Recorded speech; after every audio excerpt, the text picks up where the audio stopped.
कि दो जबरदस्त हीरो निकले हैं इस गेम में। एक अली मोहम्मद जिसने तकरीर की अकेले होके,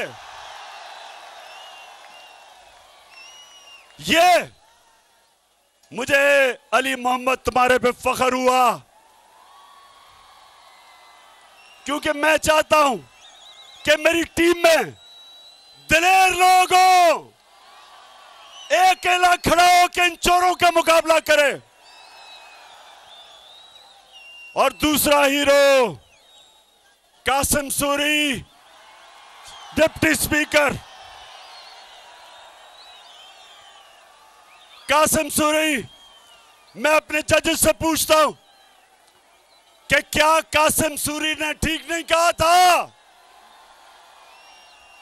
कि जो मुरासला उसे मिला, जिसमें वाज़ेह तौर पर लिखा हुआ है कि अमेरिका सिर्फ तब पाकिस्तान से ताल्लुकात ठीक करेगा अगर आप इमरान खान को हटाओगे नो कॉन्फिडेंस मोशन के अंदर, क्या उसमें लिखा हुआ नहीं था?